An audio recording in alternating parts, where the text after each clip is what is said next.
Est-ce que ça vous intéresse de connaître le secret pour devenir un chef de projet à succès?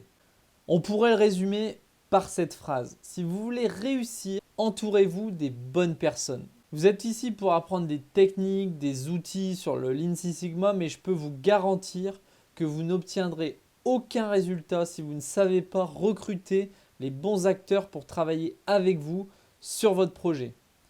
Qu'on soit clair, on ne fait pas un projet Lean Six Sigma seul dans son coin.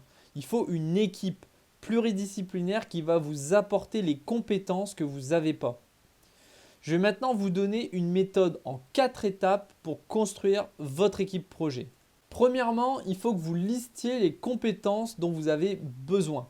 Je vous ai mis ici une liste non exhaustive, mais prenez un peu de temps pour y réfléchir par rapport à la problématique de votre projet.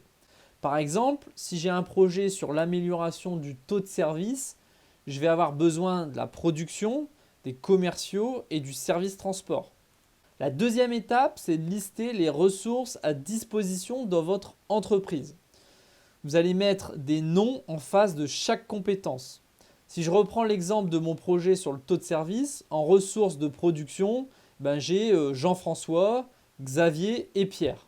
Pour le transport, il y a Thierry, il y a Simon. Et pour les autres fonctions commerciales, 3 autres personnes qui sont susceptibles de m'aider. Troisième étape, c'est la sélection finale.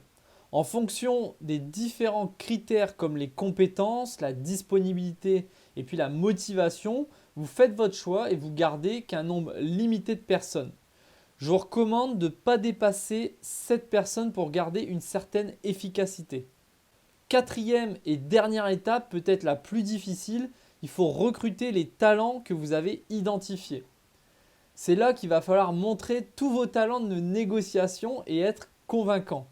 Laissez-moi vous donner 2 pistes pour maximiser vos chances. D'abord, préparez le pitch de votre projet. Alors qu'est-ce que c'est un pitch? C'est une courte présentation. Généralement, ça dure moins de 30 secondes pour expliquer l'enjeu de votre projet. Le but, c'est de capter l'attention de vos futurs collaborateurs et lui donner envie de participer à l'aventure. Je vous recommande de prendre le temps de réfléchir en amont à quels sont les avantages et les intérêts pour lui de passer du temps sur votre projet. Est-ce qu'il aime transmettre son savoir?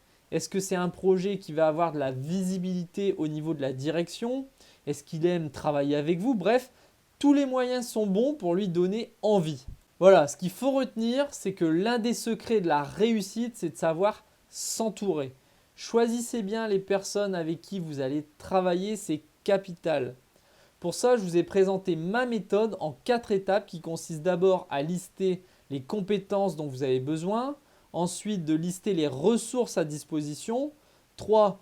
Faites votre sélection finale et enfin, utilisez tous les arguments pour leur donner envie de participer à votre aventure. Pour vous guider, j'ai réalisé une synthèse de la méthode que vous pouvez télécharger juste en dessous de la vidéo. Je vous pose la question clé suivante. De qui avez-vous besoin dans votre équipe pour réussir? Rédigez la liste des personnes que vous souhaitez avoir dans votre équipe et je vous dis à bientôt pour définir le planning de votre projet.